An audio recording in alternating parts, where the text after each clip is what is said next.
Welcome to The Winner's Voice, where timeless books inspire powerful minds and lasting success. Today, we bring you From How to Live on 24 Hours a Day by Arnold Bennett. Let's begin. The daily miracle. Yes, he's one of those men that don't know how to manage. Good situation, regular income, quite enough for luxuries as well as needs, not really extravagant, and yet the fellow's always in difficulties. Somehow, he gets nothing out of his money. Excellent flat, half empty. Always looks as if he'd had the brokers in. New suit, old hat, magnificent necktie, baggy trousers. Asks you to dinner. Cut glass, bad mutton, or Turkish coffee, cracked cup. He can't understand it. Explanation simply is that he fritters his income away. Wish I had the half of it. I'd show him. So we have most of us criticized, at one time or another, in our superior way. We are nearly all chancellors of the exchequer. It is the pride of the moment. Newspapers are full of articles explaining how to live on such and such a sum, and these articles provoke a correspondence whose violence proves the interest they excite. Recently, in a daily organ, a battle raged round the question whether a woman can exist nicely in the country on L85 a year. I have seen an essay, How to Live on 8 shillings a Week, but I have never seen an essay, How to Live on 24 Hours a Day. It has been said that time is money. That proverb understates the case. Time is a great deal more than money.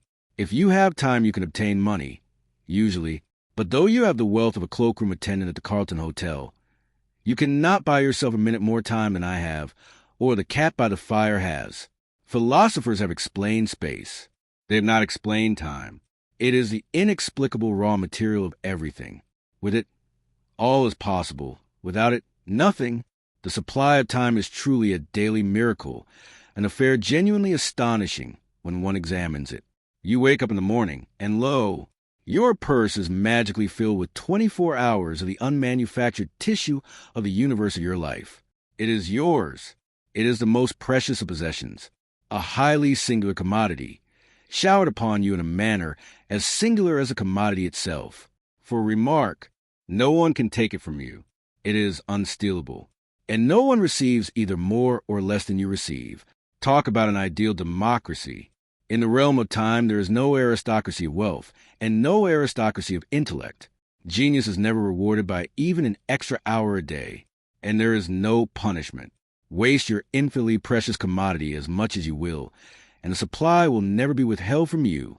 No mysterious power will say, "This man is a fool," if not a knave. He does not deserve time. He shall be cut off at the meter.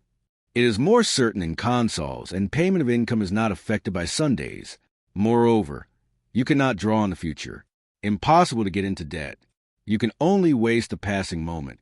You cannot waste tomorrow. It is kept for you. You cannot waste the next hour. It is kept for you. I said the affair was a miracle. Is it not? You have to live on this 24 hours of daily time.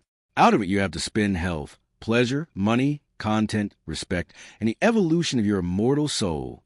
Its right use, its most effective use, is a matter of the highest urgency and the most thrilling actuality. All depends on that. Your happiness, the elusive prize that you are all clutching for, my friends, depends on that. Strange that the newspapers, so enterprising and up-to-date as they are not full of how to live on a given income of time, instead of how to live on a given income of money. Money is far commoner than time.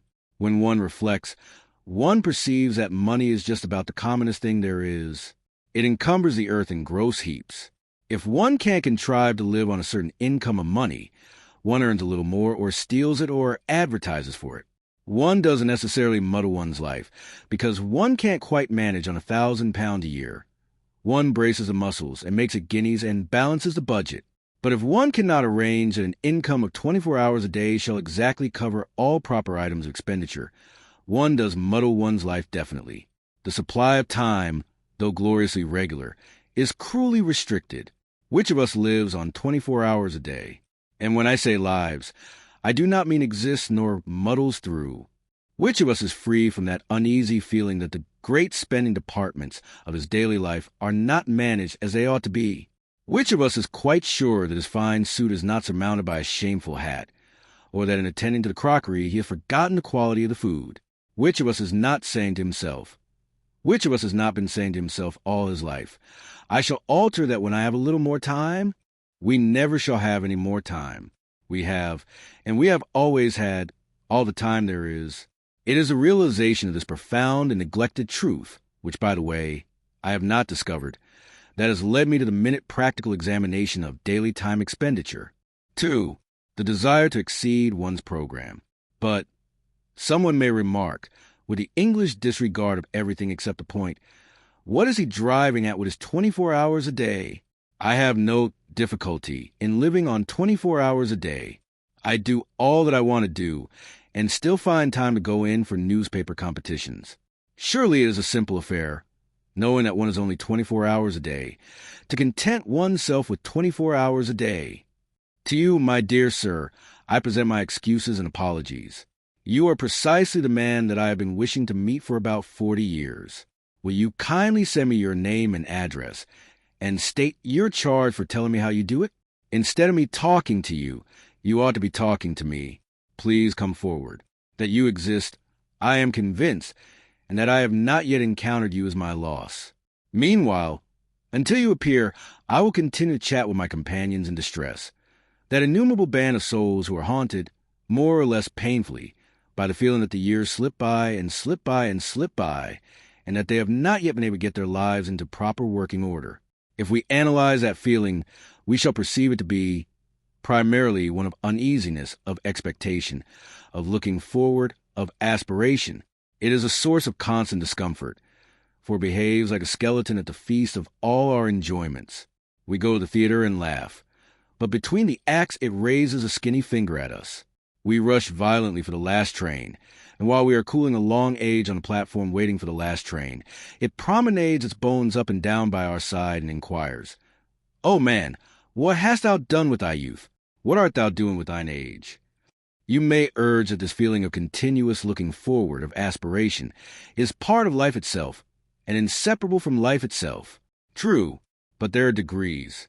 A man may desire to go to Mecca. His conscience tells him that he ought to go to Mecca. He fares forth, either by the aid of cooks or unassisted. He may probably never reach Mecca. He may drown before he gets to Port Said. He may perish ingloriously on the coast of the Red Sea. His desire may remain eternally frustrate.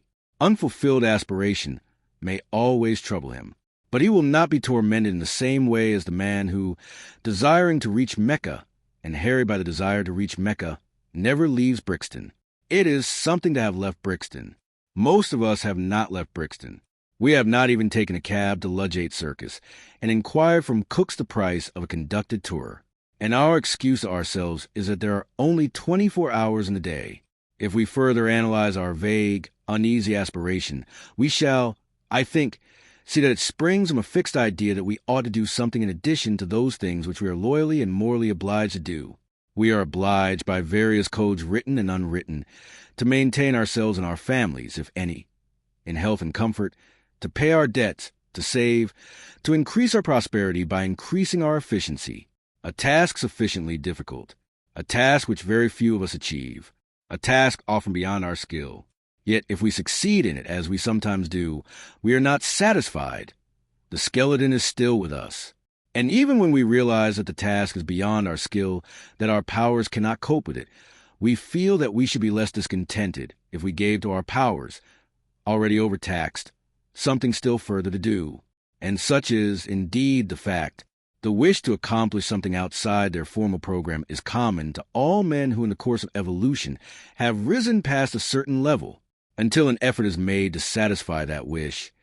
The sense of uneasy waiting for something to start, which has not started, will remain, to disturb the peace of the soul. That wish has been called by many names. It is one form of the universal desire for knowledge, and it is so strong that men whose whole lives have been given to the systematic acquirement of knowledge have been driven by it to overstep the limits of their program in search of still more knowledge. Even Herbert Spencer, in my opinion the greatest mind that ever lived, was often forced by it into agreeable little backwaters of inquiry. I imagine that in the majority of people who are conscious of the wish to live, that is to say, people who have intellectual curiosity, the aspiration to exceed formal programs takes a literary shape. They would like to embark on a course of reading. Decidedly, the British people are becoming more and more literary. But I would point out that literature by no means comprises a whole field of knowledge, and that the disturbing thirst to improve oneself, to increase one's knowledge, may well be slaked quite apart from literature. With the various ways of slaking, I shall deal later. Here I merely point out to those who have no natural sympathy with literature that literature is not the only well. 3. Precautions before beginning. Now that I have succeeded, if succeeded I have, in persuading you to admit to yourself that you are constantly haunted by a suppressed dissatisfaction with your own arrangement of your daily life, and that the primal cause of that inconvenient dissatisfaction is a feeling that you are every day leaving undone something which you would like to do, and which, indeed, you're always hoping to do when you have more time. And now that I have drawn your attention to the glaring, dazzling truth that you never will have more time, since you already have all the time there is, you expect me to let you into some wonderful secret by which you may at any rate approach the ideal of a perfect arrangement of the day, and by which, therefore, that haunting, unpleasant, daily disappointment of things left undone will be got. I have found no such wonderful secret, nor do I expect to find it, nor do I expect that anyone else will ever find it. It is undiscovered. When you first began to gather my drift, perhaps there was a resurrection of hope in your breast. Perhaps you said to yourself, "This man will show me an easy, unfatiguing way of doing what I have so long in vain wished to do." Alas, no. The fact is that there is no easy way, no royal road. The path to Mecca is extremely hard and stony, and the worst of it is that you never quite get there after all. The most important preliminary to the task of arranging one's life, so that one may live fully and comfortably within one's daily budget of 24 hours, is the calm realization of the extreme difficulty of the task, of the sacrifices and the endless effort which it demands. I cannot too strongly insist on this. If you imagine that you will be able to achieve your ideal by ingeniously planning out a timetable with a pen on a piece of paper, you had better give up hope at once. If you are not prepared for discouragements and disillusions, if you will not be content with a small result for a big effort, then do not begin. Lie down again and resume the uneasy doze which you call your existence. It is very sad, is it not? Very depressing and somber? And yet I think it is rather fine, too, this necessity for the tense bracing of the will before anything worth doing can be done. I rather like it myself. I feel it to be the chief thing that differentiates me from the cat by the fire. Well, you say, assume that I embrace the battle. Assume that I have carefully weighed and comprehended your ponderous remarks. How do I begin? Dear sir, you simply begin. There is no magic method of beginning. If a man standing on the edge of a swimming bath and wanted to jump into the cold water should ask you, "How do I begin to jump?" you would merely reply, "Just jump. Take hold of your nerves and jump." As I have previously said, the chief beauty about the constant supply of time is that you cannot waste it in advance. The next year, the next day, the next hour are lying ready for you, as perfect, as unspoilt, as if you had never wasted or misapplied a single moment in all your career, which fact is very gratifying and reassuring. You can turn over a new leaf every hour if you choose. Therefore, no object is served in waiting till next week, or even until tomorrow. You may fancy that the water will be warmer next week. It won't. It will be colder. But before you begin, let me murmur a few words of warning in your private ear. Let me principally warn you against your own ardor. Ardor in well-doing is a misleading and a treacherous thing. It cries out loudly for employment. You can't satisfy it first. It wants more and more. It is eager to move mountains and divert the course of rivers. It isn't content till it perspires. And then, too often, when it feels the perspiration on its brow, it wearies all of a sudden and dies, without even putting itself to the trouble of saying, "I've had enough of this." Beware of undertaking too much at the start. Be content with quite a little. Allow for accidents. Allow for human nature, especially your own. A failure or so, in itself, would not matter if it did not incur a loss of self-esteem and of self-confidence. But just as nothing succeeds like success, so nothing fails like failure. Most people who are ruined by attempting too much. Therefore, in setting out on the immense enterprise of living fully and comfortably within the narrow limits of 24 hours a day, let us avoid at any cost the risk of an early failure. I will not agree that In this business, at any rate, a glorious failure is better than a petty success. I am all for the petty success. A glorious failure leads to nothing. A petty success may lead to a success that is not petty. So let us begin to examine the budget of the day's time. You say your day is already full to overflowing. How? You actually spend in earning your livelihood. How much? 7 hours on the average? And in actual sleep, 7? I will add 2 hours and be generous. And I will defy you to account to me on the spur of the moment for the other 8 hours. 4. The cause of the troubles. In order to come to grips at once with the question of time expenditure in all its actuality, I must choose an individual case for examination. I can only deal with one case, and that case cannot be the average case, because there is no such case as the average case, just as there is no such man as the average man. Every man and every man's case is special. But if I take the case of a Londoner who works in an office, whose office hours are from 10 to 6, and who spends 50 minutes morning and night in traveling between his house door and his office door, I shall have got as near to the average as facts permit. There are men who have to work longer for a living, but there are others who do not have to work so long. Fortunately, the financial side of existence does not interest us here. For our present purpose, the clerk at £1 a week is exactly as well off as the millionaire in Carlton House Terrace. Now, the great and profound mistake which my typical man makes in regard to his day is a mistake of general attitude, a mistake which vitiates and weakens 2/3 of his energies and interests. In the majority of instances, he does not precisely feel a passion for his business. At best, he does not dislike it. He begins his business functions with reluctance, as late as he can, and he ends them with joy as early as he can. And his engines, while he is engaged in his business, are seldom at their full HP. I know that I shall be accused by angry readers of traducing the city worker, but I am pretty thoroughly acquainted with the city, and I stick to what I say. Yet in spite of all this, he persists in looking upon those hours from 10 to 6 as a day, to which the 10 hours preceding them and the 6 hours following them are nothing but a prologue and epilogue. Such an attitude, unconscious though it be, of course kills his interest in the odd 16 hours, with the result that, even if he does not waste them, he does not count them. He regards them simply as margin.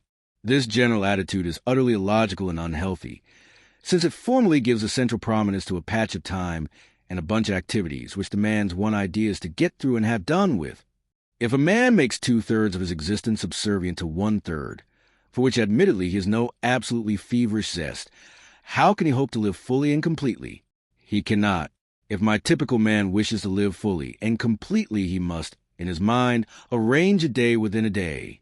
And this inner day, a Chinese box in a larger Chinese box, must begin at 6 p.m. and end at 10 a.m.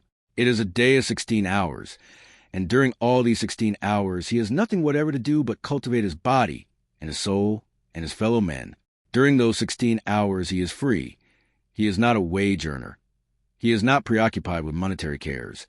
He is just as good as a man with a private income. This must be his attitude, and his attitude is all-important. His success in life, much more important than the amount of estate upon what his executors will have to pay his state duty, depends on it. What? You say that full energy given to those 16 hours will lessen the value of the business 8? Not so. On the contrary, it will assuredly increase the value of the business 8. One of the chief things which my typical man has to learn is that the mental faculties are capable of a continuous hard activity. They do not tie like an arm or a leg. All they want is change, not rest, except in sleep. I shall now examine the typical man's current method of employing the 16 hours that are entirely his, beginning with his uprising. I will merely indicate things which he does and which I think he ought not to do, postponing my suggestions for planting the times which I shall have cleared, as a settler clears spaces in a forest. In justice to him, I must say that he wastes very little time before he leaves the house in the morning at 9:10. In too many houses he gets up at 9, breakfasts between 9:7 and 9:9½ and then bolts. But immediately he bangs the front door, his mental faculties, which are tireless, become idle. He walks to the station in a condition of mental coma. Arrived there, he usually has to wait for the train. On hundreds of suburban stations, every morning, you see men calmly strolling up and down platforms, while railway companies unblushingly rob them of time, which is more than money. Hundreds of thousands of hours are thus lost every day simply because my typical man thinks so little time that it has never occurred to him to take quite easy precautions against the risk of its loss. He has a solid coin of time to spend every day. Call it a sovereign. He must get change for it, and in getting change he is content to lose heavily. Supposing that in selling him a ticket the company said, "We will change you a sovereign, but we shall charge you 3 halfpence for doing so," what would my typical man exclaim? Yet that is the equivalent of what the company does when it robs him of 5 minutes twice a day. You say I am dealing with minutiae. I am, and later on I will justify myself. Now will you kindly buy your paper and step into the train? V. Tennis and the immortal soul. You get into the morning train with your newspaper, and you calmly and majestically give yourself up to your newspaper. You do not hurry. You know you have at least half an hour of security in front of you. As your glance lingers idly at the advertisements of shipping and of songs on the outer pages, your air is the air of a leisured man, wealthy in time, a man from some planet where there are 124 hours a day instead of 24. I am an impassioned reader of newspapers. I read 5 English and 2 French dailies, and the newsagents alone know how many weeklies regularly. I am obliged to mention this personal fact, lest I should be accused of a prejudice against newspapers when I say that I object to the reading of newspapers in the morning train. Newspapers are produced with rapidity, to be read with rapidity. There is no place in my daily program for newspapers. I read them as I may in odd moments, but I do read them. The idea of devoting to them 30 or 40 consecutive minutes of wonderful solitude, for nowhere can one more perfectly immerse oneself in oneself than in a compartment full of silent, withdrawn, smoking males, is to me repugnant. I cannot possibly allow you to scatter priceless pearls of time with such oriental lavishness. You are not the Shah of time. Let me respectfully remind you that you have no more time than I have. No newspaper reading in trains. I have already put by about 3/4 of an hour for use. Now you reach your office, and I abandon you there till 6 o'clock. I am aware that you have nominally an hour, often in reality an hour and a half, in the midst of the day, less than half of which time is given to eating. But I will leave you all that to spend as you choose. You may read your newspapers then. I meet you again as you emerge from your office. You are pale and tired. At any rate, your wife says you are pale, and you gear to understand that you are tired. During the journey home, you have been gradually working up the tired feeling. The tired feeling hangs heavy over the mighty suburbs of London like a virtuous and melancholy cloud, particularly in winter. You don't eat immediately on your arrival home, but in about an hour or so you feel as if you could sit up and take a little nourishment. And you do. Then you smoke. Seriously, you see friends, you potter, you play cards, you flirt with book, you note that old age is creeping on, you take a stroll, you caress the piano. By Jove, 11:15.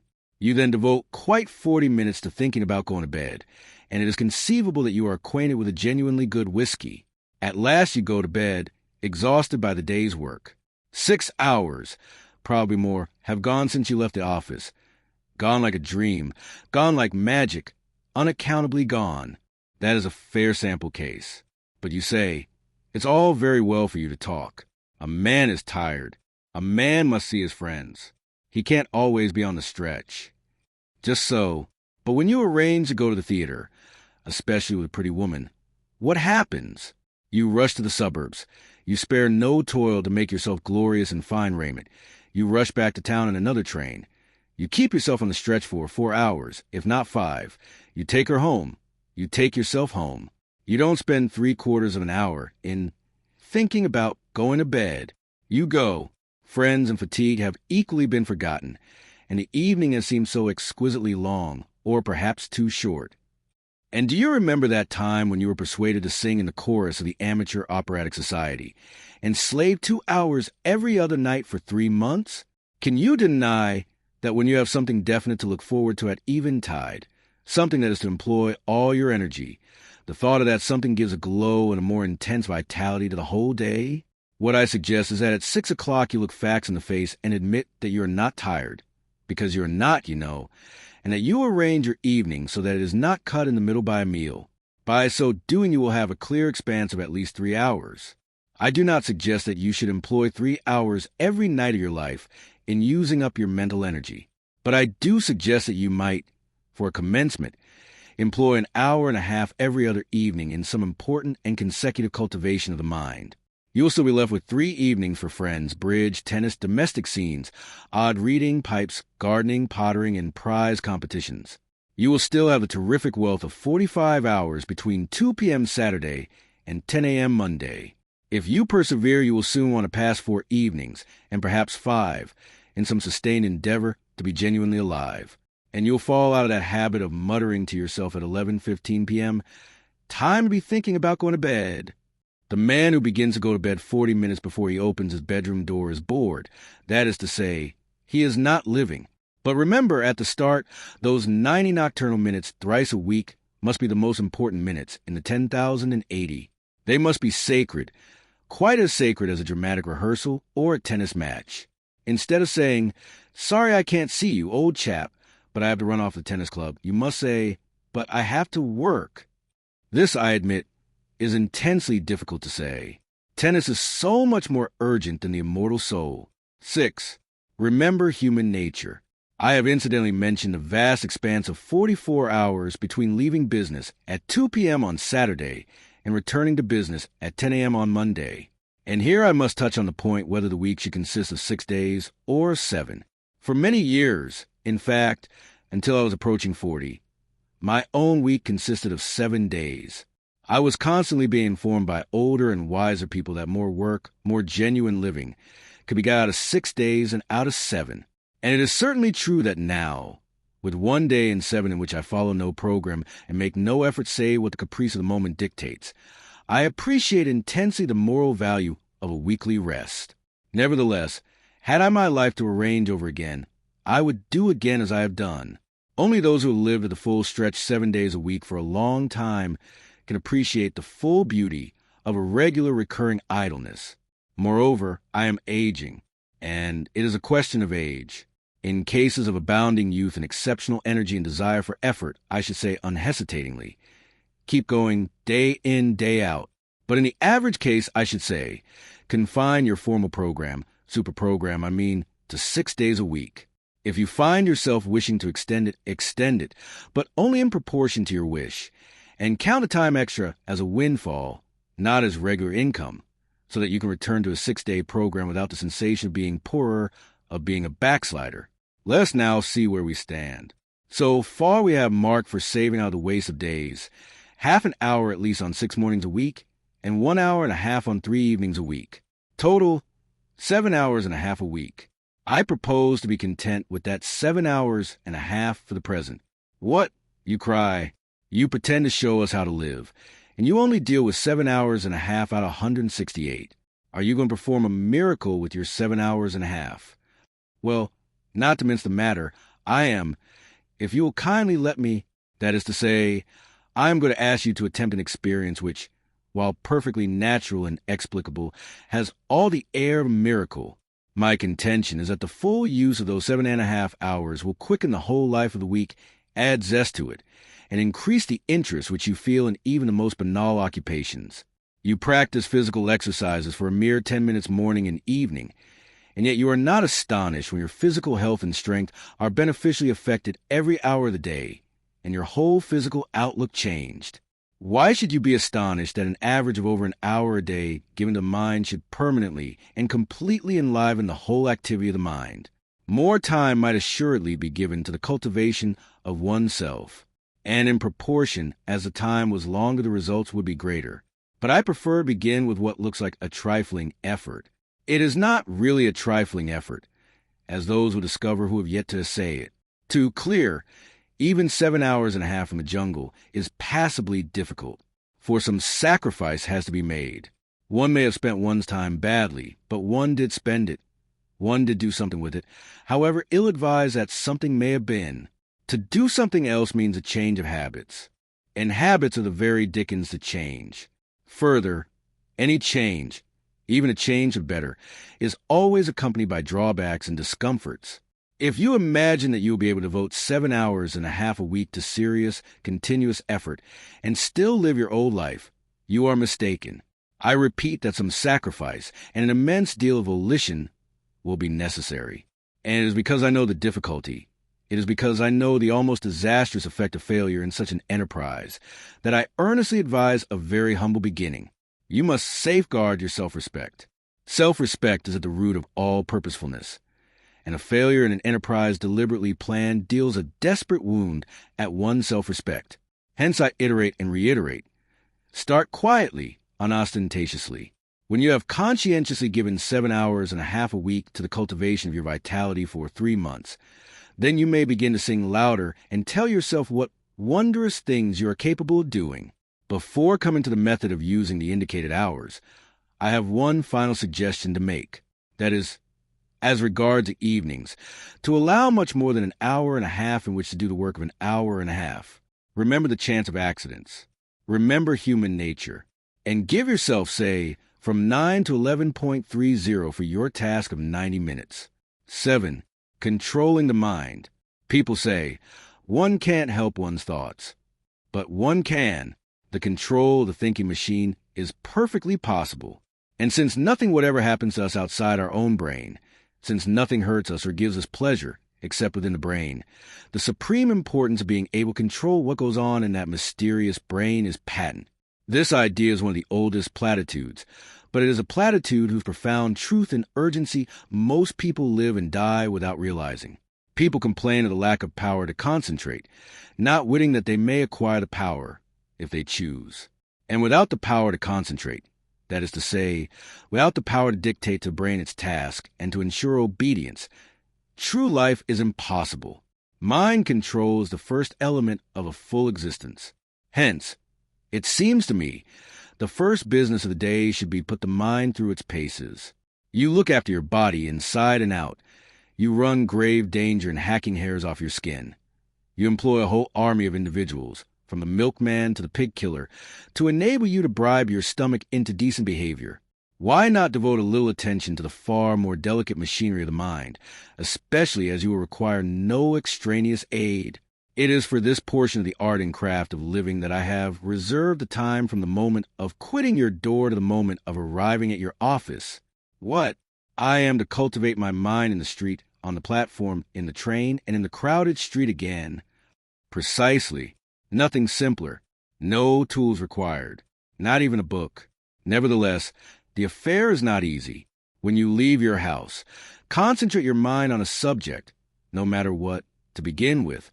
You will not have gone 10 yards before your mind has skipped away under your very eyes and is larking round the corner with another subject. Bring it back by the scruff of the neck. Ere you have reached the station, you will have brought it back about 40 times. Do not despair. Continue. Keep it up. You will succeed. You cannot by any chance fail if you persevere. It is idle to pretend that your mind is incapable of concentration. Do you not remember that morning when you received a disquieting letter which demanded a very carefully worded answer? How you kept your mind steadily on the subject of the answer, without a second's intermission, until you reached your office, whereupon you instantly sat down and wrote the answer?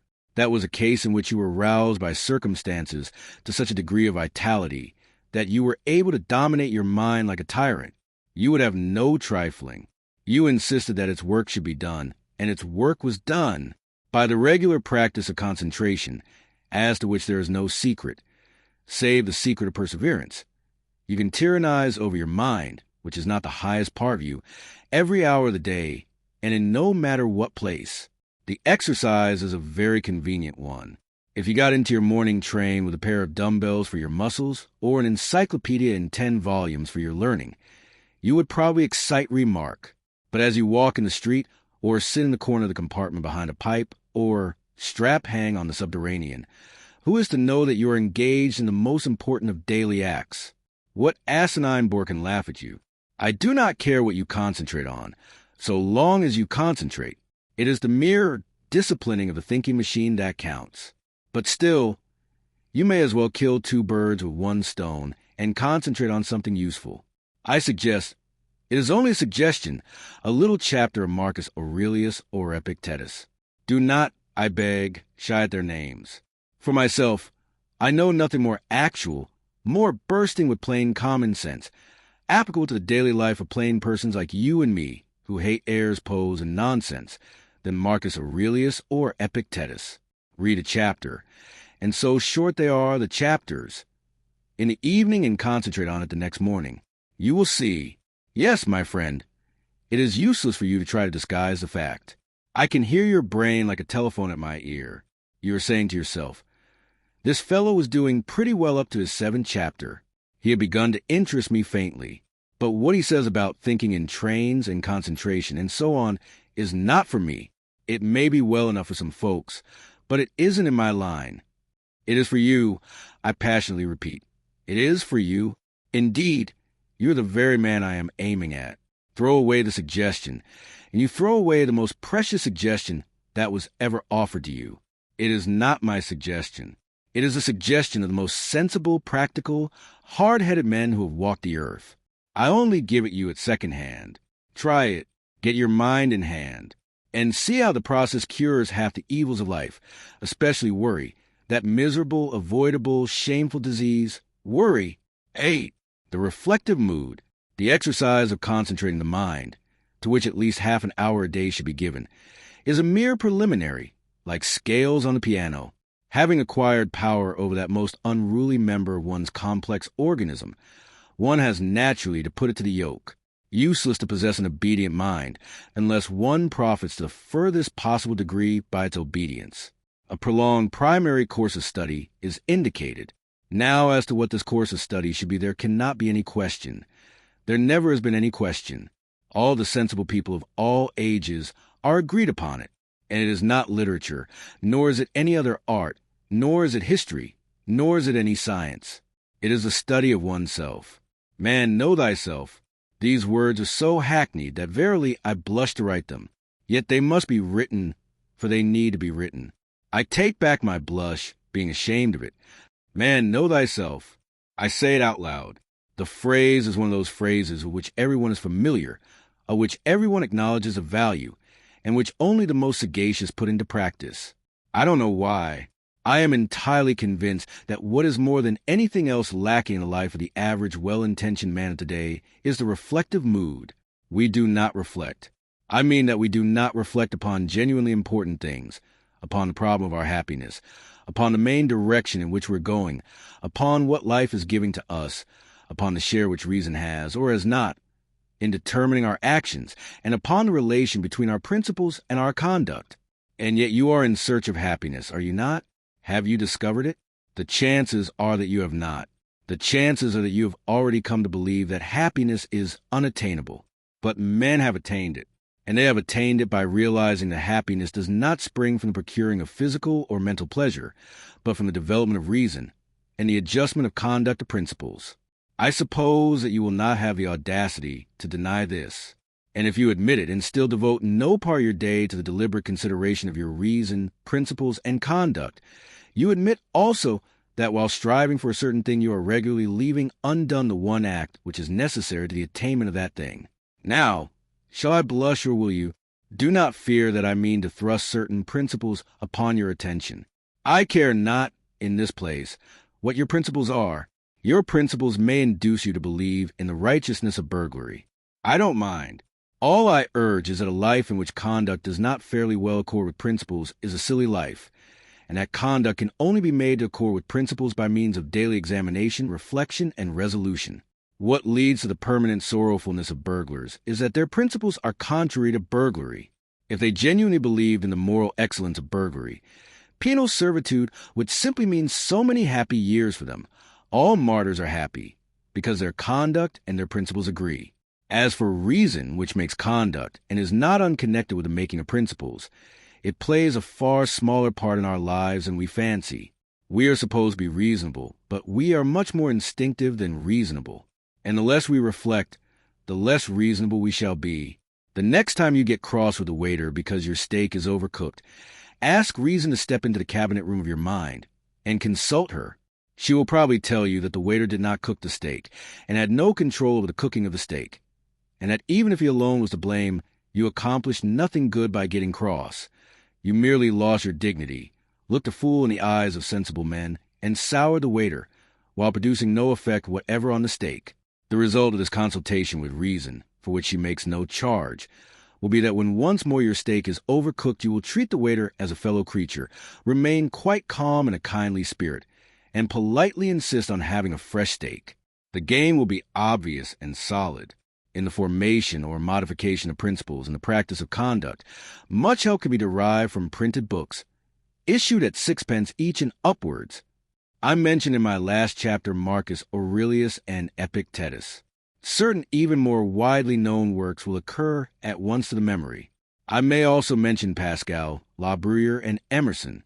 For myself, you do not catch me traveling without my Marcus Aurelius. Yes, books are valuable, but not reading of books will take the place of a daily, candid, honest examination of what one has recently done, and what one is about to do, of a steady looking at oneself in the face, disconcerting though the sight may be.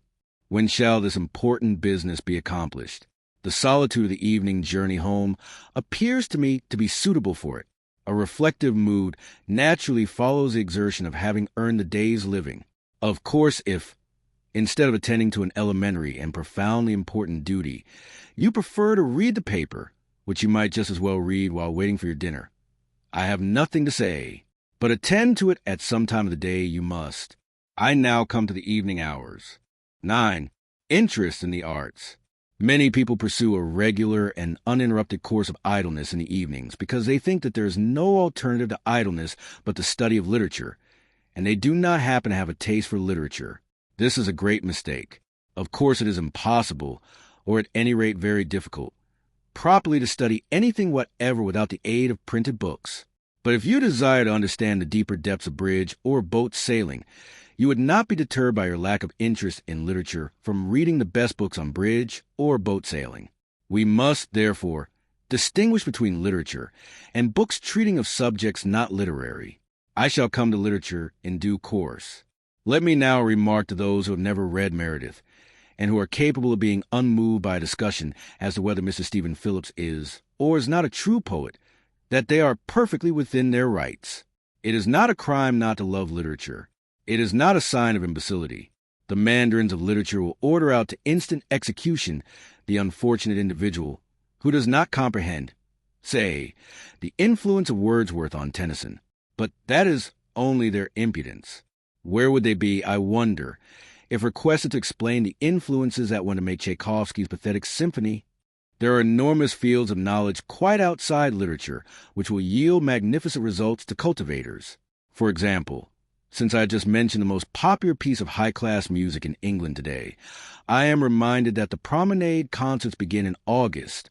You go to them, you smoke your cigar or cigarette, and I regret to say that you strike your matches during the soft bars of the Lohengrin Overture, and you enjoy the music, but you say you cannot play the piano or the fiddle, or even the banjo, that you know nothing of music. What does that matter? That you have a genuine taste for music is proved by the fact that, in order to fill his hall with you and your peers, the conductor is obliged to provide programs from which bad music is almost entirely excluded, a change in the old Covent Garden days. Now surely your inability to perform the Maiden's Prayer on a piano need not prevent you from making yourself familiar with construction of the orchestra, to which you listen a couple of nights a week during a couple of months. As things are, you probably think of the orchestra as a heterogeneous mass of instruments producing a confused, agreeable mass of sound. You do not listen for details because you have never trained your ears to listen to details. If you were asked to name the instruments which play the great theme at the beginning of the C minor symphony, you could not name them for your life's sake. Yet you admire the C minor symphony. It has thrilled you. It will thrill you again. You have even talked about it, in an expansive mood, to that lady. You know whom I mean, and all you can positively state about the C minor symphony is that Beethoven composed it and that it is a jolly fine thing. Now, if you have read, say, Mr. Krehbiel's How to Listen to Music, which can be got at any bookseller for less than the price of stall at the Alhambra, and which contains photographs of all the orchestral instruments and plans of the arrangement of orchestras, you would next go to a promenade concert with an astonishing intensification of interest in it. Instead of confused mass, the orchestra would appear to you as what it is, a marvelously balanced organism whose various groups of members each have a different and an indispensable function. You would spy out the instruments and listen for their respective sounds. You would know the gulf that separates a French horn from an English horn, and you would perceive why a player of the hautboy gets higher wages than a fiddler, though the fiddle is the more difficult instrument. You would live at a promenade concert, whereas previously you had merely existed there in a state of beatific coma, like a baby gazing at a bright object. The foundations of a genuine, systematic knowledge of music might be laid. You might specialize your inquiries either on a particular form of music, such as a symphony, or on the works of a particular composer. At the end of a year of 48 weeks of 3 brief evenings each, combined with study of programs and attendances at concerts chosen out of your increasing knowledge, you would really know something about music, even though you were as far off as ever from jangling the Maiden's Prayer on the piano. But I hate music, you say. My dear sir, I respect you. What applies to music applies to the other arts. I might mention Mr. Claremont's How to Look at Pictures, or Mr. Russell Sturgis's How to Judge Architecture, as beginnings, merely beginnings, of systematic vitalising knowledge in other arts, the materials for whose study abound in London. I hate all the arts, you say. My dear sir, I respect you more and more. I will deal with your case next, before coming to literature. X. Nothing in life is humdrum. Art is a great thing, but it is not the greatest. The most important of all perceptions is the continual perception of cause and effect. In other words, the perception of the continuous development of the universe. In still other words, the perception of the course of evolution. When one has thoroughly got imbued into one's head the leading truth that nothing happens without a cause, one grows not only large-minded, but large-hearted.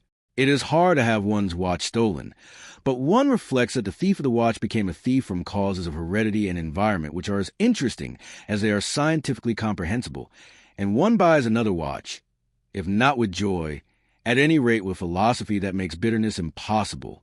One loses, in the study of cause and effect, that absurd air which so many people have of being always shocked and pained by the curiousness of life. Such people live amid human nature, as if human nature were a foreign country full of awful foreign customs. But, having reached maturity, one ought surely to be ashamed of being a stranger in a strange land. The study of cause and effect, while it lessens the painfulness of life, adds to life's picturesqueness. The man to whom evolution is but a name looks at the sea as a grandiose, monotonous spectacle, which he can witness in August for 3 shillings third-class return. The man who is imbued with the idea of development, of continuous cause and effect, perceives in the sea an element which in the day before yesterday of geology was vapor, which yesterday was boiling, and which tomorrow will inevitably be ice. He perceives that a liquid is merely something on its way to be solid, and he is penetrated by a sense of the tremendous, changeful picturesqueness of life. Nothing will afford a more durable satisfaction than the constantly cultivated appreciation of this. It is the end of all science. Cause and effect are to be found everywhere. Rents went up in Shepherd's Bush. It was painful and shocking that rents should go up in Shepherd's Bush. But to a certain point we are all scientific students of cause and effect, and there was not a clerk lunching at a Lyons restaurant who did not scientifically put 2 and 2 together and see in the once. Twopenny Tube the cause an excessive demand for wigwams in Shepherd's Bush, and an excessive demand for wigwams the cause of the increase in the price of wigwams. Simple, you say disdainfully. Everything, the whole complex movement of the universe, is as simple as that when you can sufficiently put 2 and 2 together. And, my dear sir, perhaps you happen to be an estate agent's clerk and you hate the arts, and you want to foster your immortal soul, and you can't be interested in your business because it's so humdrum. Nothing is humdrum.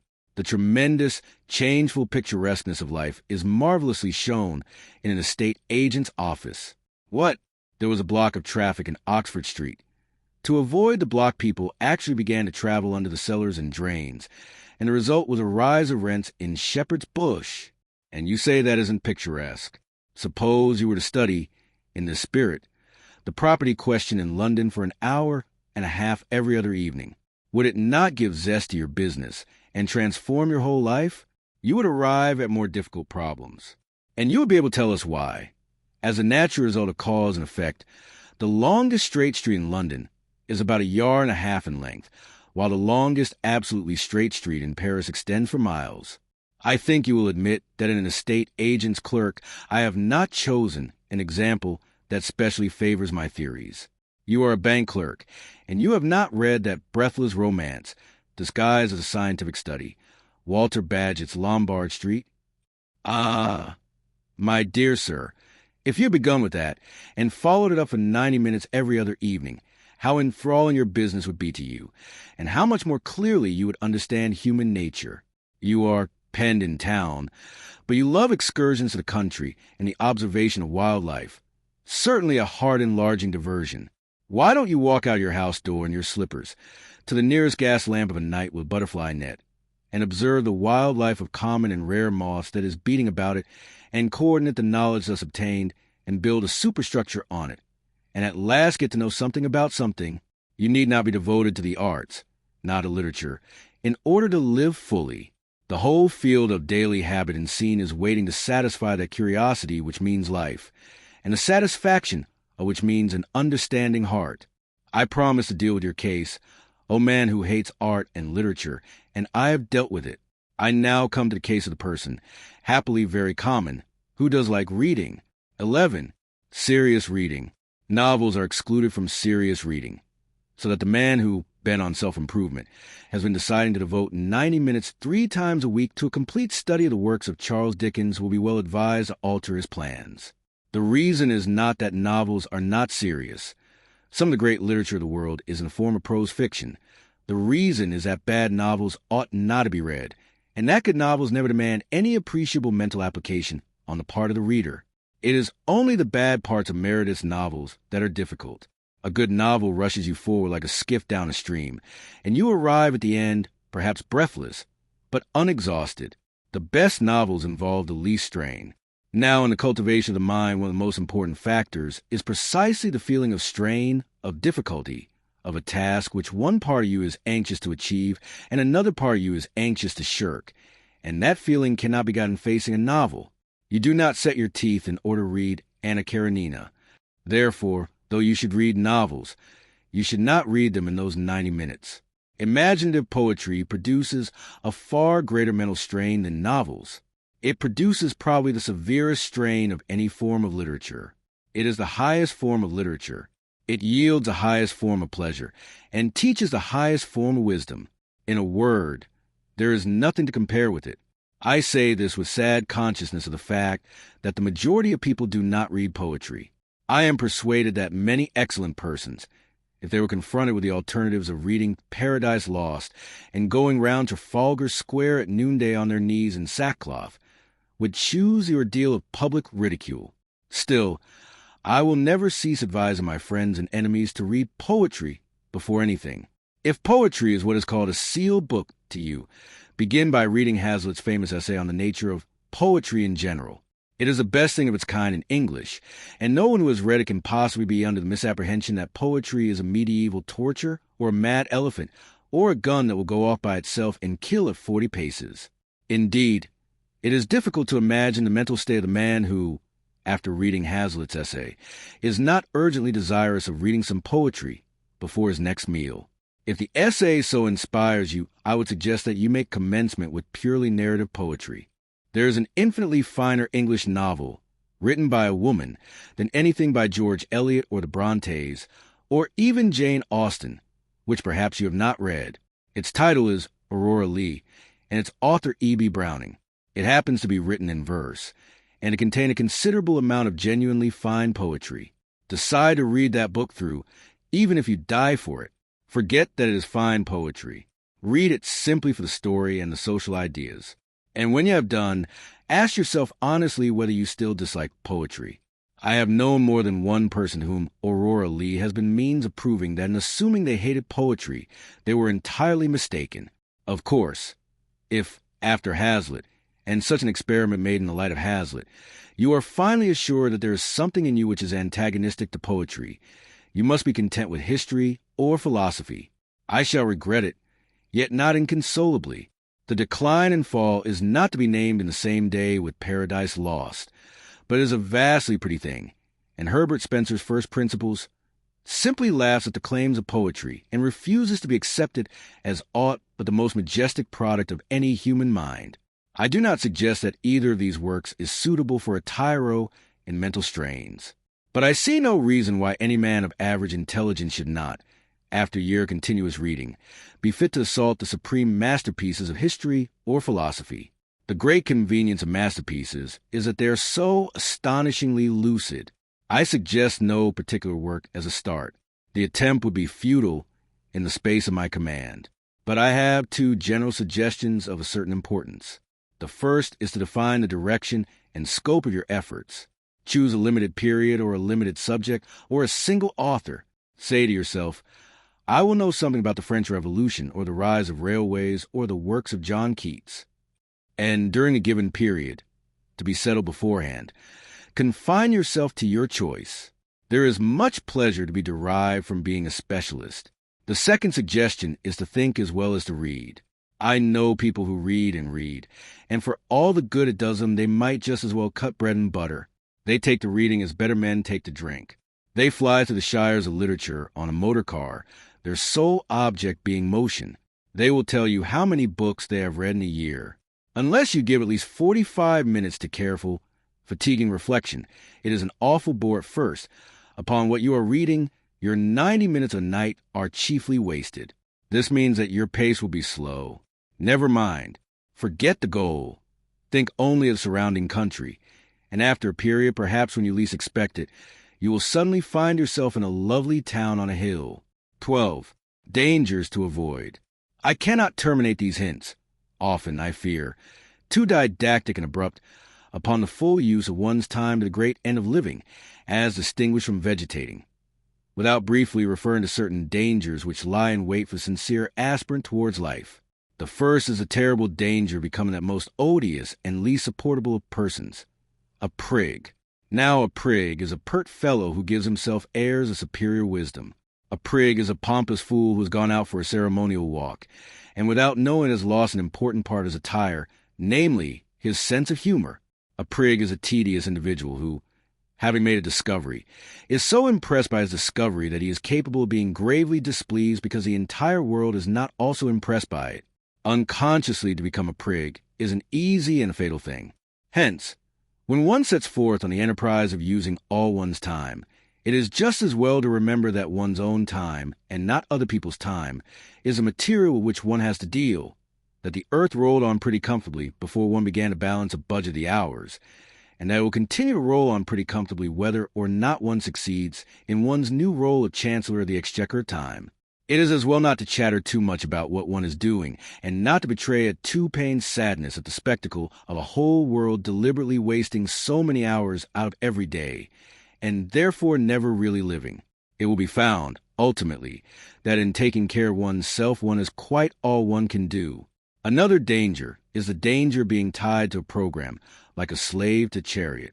One's program must not be allowed to run away with one. It must be respected, but it must not be worshipped as a fetish. A program of daily employ is not a religion. This seems obvious. Yet I know men whose lives are a burden to themselves and a distressing burden to their relatives and friends simply because they have failed to appreciate the obvious. Oh, no. I have heard the martyred wife exclaim, Arthur always takes the dog out for exercise at 8 o'clock, and he always begins to read at 8:45. So it's quite out of the question that we should, etc., etc. And the note of absolute finality in that plaintive voice reveals the unsuspected and ridiculous tragedy of a career. On the other hand, a program is a program, and unless it is treated with deference, it ceases to be anything but a poor joke. To treat one's program with exactly the right amount of deference, to live with not too much and not too little elasticity, is scarcely the simple affair it may appear to the inexperienced. And still another danger is the danger of developing a policy of rush, of being gradually more and more obsessed by what one has to do next. In this way, one may come to exist as in a prison, and one's life may cease to be one's own. One may take the dog out for a walk at 8 o'clock, and meditate the whole time on the fact that one must begin to read at 8:45, and that one must not be late. And the occasional deliberate breaking of one's program will not help to mend matters. The evil springs not from persisting without elasticity in what one has attempted, but from originally attempting too much, from filling one's program till it runs over. The only cure is to reconstitute the program and to attempt less. But the appetite for knowledge grows by what it feeds on, and there are men who come like a constant breathless hurry of endeavor. Of them it may be said that a constant breathless hurry is better than an eternal doze. In any case, if the program exhibits a tendency to be oppressive, and yet one wishes not to modify it, an excellent palliative is to pass with exaggerated deliberation from one portion of it to another. For example, to spend 5 minutes in perfect mental quiescence between chaining up the Street Bernard and opening the book. In other words, to waste 5 minutes with the entire consciousness of wasting them. The last and chiefest danger which I would indicate is one to which I have already referred: the risk of failure at the commencement of the enterprise. I must insist on it. A failure at the commencement may easily kill outright the newborn impulse towards a complete vitality, and therefore every precaution should be observed to avoid it. The impulse must not be overtaxed. Let the pace of the first lap be even absurdly slow, but let it be as regular as possible, and, having once decided to achieve a certain task, achieve at all costs of tedium and distaste. The gain in self-confidence of having accomplished a tiresome labor is immense. Finally, in choosing the first occupations of those evening hours, be guided by nothing whatever but your taste and natural inclination. It is a fine thing to be a walking encyclopedia of philosophy, but if you happen to have no liking for philosophy, and have a like for the natural history of street cries, much better leave philosophy alone and take to street cries. You've been listening to How to Live on 24 Hours a Day by Arnold Bennett. Thank you for joining the Winner's Voice. If you found this valuable, don't forget to like, comment, and subscribe for more powerful audiobooks. Stay focused, keep growing, and think like a winner.